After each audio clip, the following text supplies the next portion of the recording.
प्यार और भरोसे के लिए आप सभी दर्शकों का शुक्रिया। न्यूज हेडलाइंस के प्रायोजक संतोषी कंस्ट्रक्शन रायपुर।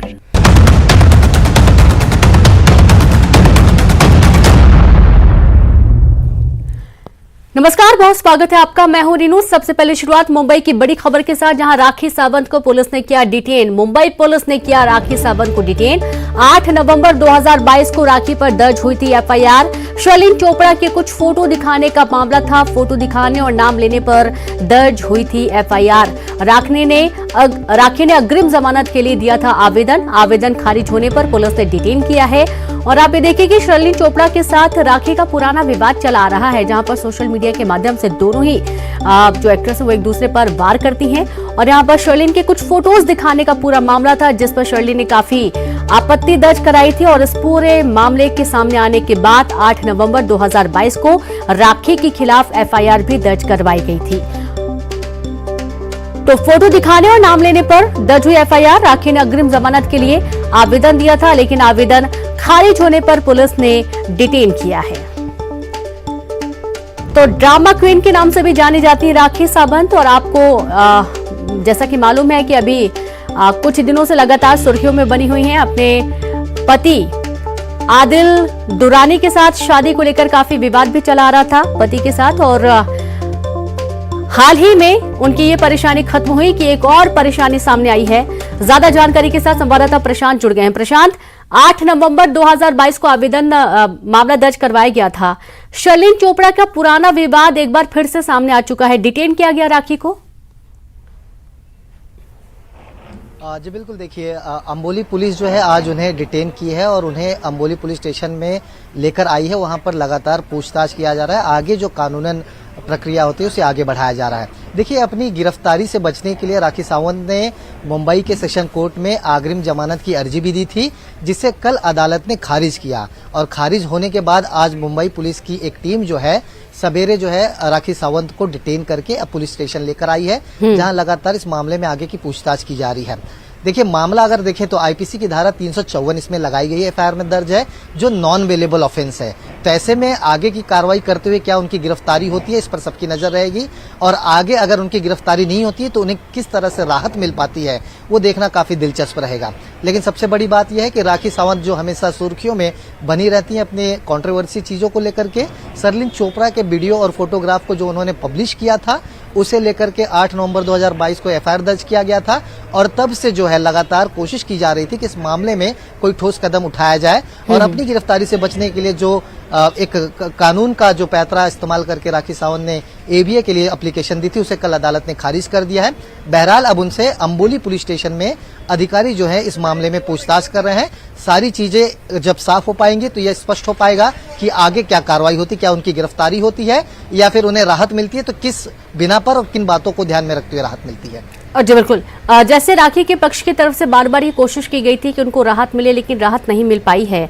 इस बीच में क्या शर्लिन चोपड़ा से बात की भी कोई कोशिश, साझेदारी की कोई कोशिश कि इस पूरे विवाद को शांत किया जा सके? प्रशांत, देखिए, बहरहाल राखी सावंत और शर्लिन चोपड़ा के बीच किस तरह की बातें हुई हैं, क्या उन दोनों से कोई इस एफआईआर को लेकर के कोई चर्चा हुई है, ये सेकेंडरी पार्ट हो जाता है। प्राइमरी अगर देखा जाए तो सबसे पहले यह है कि उनके खिलाफ एफआईआर दर्ज हुआ था, जो नॉन बेलेबल ऑफेंस है, और इसे लेकर के पुलिस जो है अपनी कार्रवाई को अंजाम देगी। और यही वजह है कि राखी सावंत को पुलिस ने पहले कई बार समन करके बुलाया इस मामले में पूछताछ के लिए, लेकिन राखी सावंत कभी अंबोली पुलिस स्टेशन गई नहीं। और यही वजह है कि जब एबीए उनका कल रिजेक्ट हो गया, क्योंकि पुलिस देख रही थी कि कहीं अदालत से अगर राखी सावंत को राहत मिल जाती है तो पुलिस कुछ नहीं कर पाएगी। बहरहाल अदालत ने जब एबीए खारिज कर दिया, तब अब पुलिस के हाथ खुल गए थे और पुलिस को ये इस मामले में कार्रवाई करनी थी। और कई बार बुलाने के बाद जब राखी सावंत नहीं आई तो पुलिस की टीम खुद जाकर के राखी सावंत को डिटेन की, हिरासत में ली और आज जो है उसे अंबोली पुलिस स्टेशन लाया गया है और आगे की जो प्रक्रिया है उसे अंजाम दिया जा रहा है। बहुत शुक्रिया आपका प्रशांत तमाम जानकारी के लिए। तो आगे की प्रक्रिया चल रही है और अब देखना यह है कि इसके बाद किस तरीके की प्रतिक्रिया सामने आती है या क्या कुछ आगे के कदम राखी सावंत की तरफ से उठाए जाते हैं जमानत के लिए। और अगली खबर का हम रुख करेंगे, बात करेंगे रायपुर से बड़ी खबर की, जहां बदमाशों के खिलाफ पुलिस ने बड़ा ऑपरेशन चलाया। अब तक 160 आरोपी गिरफ्तार कर लिए गए हैं। 12 ठिकानों पर पुलिस ने छापेमारी कार्रवाई की है।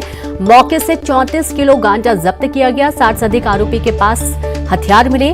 8 डीएसपी, 20 टीआई, 60 जवानों की टीम ने कार्रवाई की है।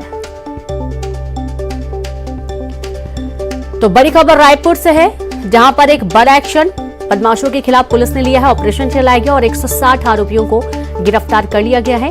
12 ठिकानों पर पुलिस ने छापेमारी करते हुए मौके से 34 किलो गांजा जब्त किया। 60 से अधिक आरोपी के पास से हथियार मिले हैं। 8 डीएसपी, 20 टीआई, 60 जवानों की टीम ने छापेमार कार्रवाई की है। पुलिस के द्वारा जो है आज सुबह 6 बजे 12 अलग अलग लोकेशन पर छापामार कार्रवाई की गई थी। इसमें 100 से अधिक पुलिस के अधिकारी और कर्मचारी जो है शामिल थे। इन 12 जगहों पर रेड मार के लगभग 160 लोगों की गिरफ्तारी हुई है, जिसमें 87 लोगों के खिलाफ जो है प्रतिबंधात्मक धाराओं में कार्रवाई की गई है। 60 लोगों के खिलाफ आर्म्स एक्ट के तहत कार्रवाई की जा रही है और 12 लोगों के खिलाफ एनडीपीएस एक्ट के तहत कार्रवाई हो रही है। इसमें लगभग 34 किलोग्राम गांजा भी जो है वो जब्त किया गया है और यह अभियान कार्रवाई हम लोग लगातार चलाते रहेंगे। आगे और भी पूरी जितने भी हिस्ट्री सीटर थे उनके घरों पर भी रेड किया गया और पुराने हिस्ट्री सीटरों की भी गिरफ्तारी हुई है और हर 15 दिन में हम। और ज्यादा जानकारी के साथ संवाददाता युगल जुड़ गए। युगल, एक बड़े ऑपरेशन को अंजाम दिया गया पुलिस के माध्यम से। देखा जा रहा है कि 160 आरोपी गिरफ्तार किए गए हैं।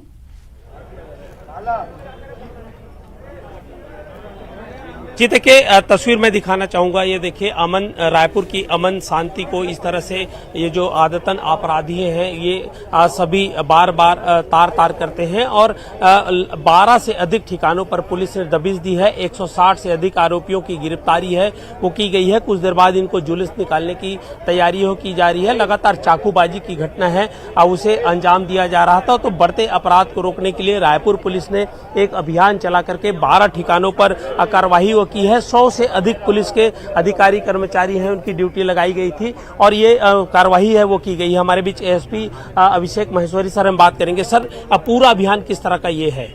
आज सुबह जो है रायपुर पुलिस के द्वारा 12 अलग अलग लोकेशनों पर 100 अधिकारी और पुलिस कर्मचारियों के साथ जो है रेड कार्रवाई की गई थी। इस रेड कार्रवाई में जो है पुराने निगरानी बदमाश है, हिस्ट्री सीटर है, उनके घरों पर भी कार्रवाई की गई। साथ ही जिनकी शिकायतें मिल रही थी लगातार, उनके घरों पर भी कार्रवाई की गई है। कुछ बीएसयूपी कॉलोनियों में भी कार्रवाई की गई है। इस पूरे अभियान में 160 लोगों को हम लोगों ने अरेस्ट किया है, जिनमें 12 लोगों के खिलाफ एनडीपीएस एक्ट में कार्रवाई कर रहे हैं, 34 और 60 लोगों के खिलाफ जो है वो आर्म्स एक्ट में कार्रवाई कर रहे हैं और 87 लोगों के खिलाफ प्रतिबंधात्मक धाराओं में। हिस्ट्री सीटर भी हैं सर, वो लगातार आपराधिक घटनाओं को अंजाम देते थे। कई जगह चाकूबाजी हुई है, तो ऐसे में अपराधों पर अंकुश लग पाएगा? कुछ हिस्ट्री सीटर से जिनकी लगातार शिकायतें मिल रही थी, उन लोगों को भी हम लोगों ने अरेस्ट किया है और आगे भी चलकर यदि किसी की छोटी मोटी भी शिकायतें मिलती है तो उस पर हम लोग कड़ी कार्रवाई करेंगे और छोटी मोटी चाकूबाजी की घटनाओं में भी हम लोग 307 के तहत मुकदमा दर्ज कर रहे हैं ताकि उनका जमानत हो। तो देखिए रेणु, अपराधियों की संख्या 160 के करीब है और इन्हें अभी बहुत से हैं जो प्रतिबंधात्मक धाराओं के तहत कार्रवाई की गई है। बहुत से ऐसे अपराधी हैं जिनके पास भी चाकू और अन्य हथियार हैं, वो मिले हैं। तो ये कहा जा सकता है कि बढ़ते अपराध को रोकने के लिए पुलिस ने एक अभियान चलाया था। अल सुबह आज पूरी जो दबिश की कार्रवाई वो की गई थी। 100 से अधिक पुलिस के अधिकारी कर्मचारी लगाए गए थे। उनके पास से 34 किलो गांजा है वो बरामद है। एक बड़ी कार्रवाई कही जा सकती है पुलिस की। और इस तरह से जब बात आती है पुलिस की कार्रवाई की, तो चाकूबाजी की घटना है वो लगातार बढ़ रही है, तो उसको अंकुश लगाने का पुलिस का एक प्रयास है और इस पर जो 160 अपराधियों की जो गिरफ्तारी है, आरोपियों की गिरफ्तारी है वो की गई है। और आश्चर्य की बात है कि राजधानी में इतनी बड़ी संख्या में अपराधी पाए गए हैं। बहुत शुक्रिया आपका युगल, तमाम जानकारी के लिए, तमाम तस्वीरें दिखाने के लिए। और अब खबर रायपुर से, जहां भारत और न्यूजीलैंड के बीच 21 जनवरी को होने वाले मुकाबले को लेकर तैयारियां जोरों पर हैं। इंटरनेशनल मैच को लेकर रूट प्लान तैयार किया गया। दोनों टीमें होटल से सेरी खेड़ी से होते हुए स्टेडियम तक जाएंगी और इधर मैच देखने के लिए आने वाले लोगों के लिए 10 पार्किंग जोन बनाए गए हैं। रोड मैप के मुताबिक दुर्ग रायपुर के वाहन सिंध तालाब पर पार्क होंगे। बिलासपुर बलौदा बाजार से आने वाली गाड़ियां परसदा कोसा मार्ग पर पार्क होंगे और 20 जनवरी को दोनों टीमें प्रैक्टिस करेंगी। 21 जनवरी को महामुकाबला होने वाला है।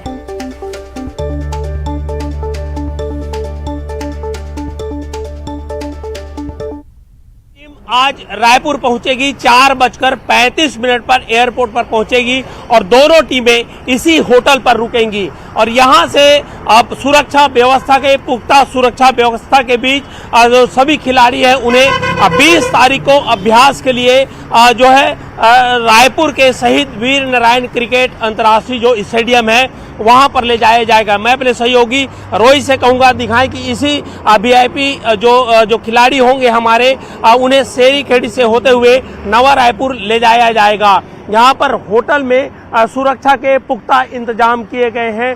दोनों ही टीमें जब आप 4:35 पर आएंगी तो उसके बाद यहीं पर ठहरेंगी। ये वीआईपी मार्ग है जहां से खिलाड़ियों को अभ्यास के लिए ले जाया जाएगा और 21 जनवरी को भारत और न्यूजीलैंड के बीच मुकाबला होगा और जिस तरह से अभी भारत की जीत दर्ज हुई है तो ये कयास लगाया जा रहा है। उम्मीद यही है कि आने वाले समय में जो मैच होगा वो काफी रोचक मुकाबला होगा। कैमरा पर्सन रोहित श्रावत के साथ युगल तिवारी, न्यूज 18 रायपुर, छत्तीसगढ़। पार्किंग के लिए 10 जोन बनाए गए हैं। सभी जो जोन है A, B, C, D और E जो पार्किंग स्थल बनाया गया है वो स्टेडियम के काफी करीब है, मतलब 100 से 200 मीटर ही लोगों को चलना पड़ेगा। इसके अलावा जो अन्य जगहों पर जो महासमुंद से जो वाहन आएंगी, जो बलौदा बाजार से जो गाड़ियां आएंगी, दुर्ग से आएंगी, जांजगीर से है, रायगढ़ से तमाम जो गाड़ी आएंगी सभी के लिए अलग अलग पार्किंग के जो जोन है वो बनाए गए हैं। उनको लगभग 1 से 1.5 किलोमीटर का जो सफर है वो तय करना पड़ेगा। पैदल वाहन खड़े करके स्टेडियम तक वो भी आ सकते हैं। पूरी सुरक्षा के साथ यहाँ पर जो मैच का आयोजन होगा और मैच को लेकर के काफी उत्साह छत्तीसगढ़ में देखा जा रहा है। कैमरा पर्सन रोहित श्रावत के साथ युगल तिवारी, न्यूज 18 रायपुर, छत्तीसगढ़। साल 2023 में शिवराज सरकार का बड़ा कदम, जहां 2 महीने में 20,000 बुजुर्गों को सरकार कराएगी तीर्थ यात्रा। 21 जनवरी से 29 मार्च तक चलेंगी 20 स्पेशल ट्रेनें। तीर्थ दर्शन यात्रा के तहत ट्रेनों का रूट मैप जारी किया गया है।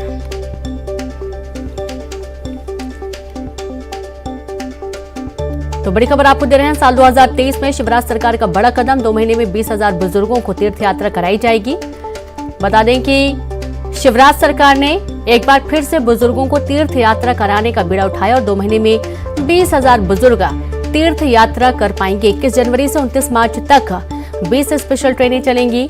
तीर्थ दर्शन यात्रा के तहत ट्रेनों का रूट मैप किया जारी।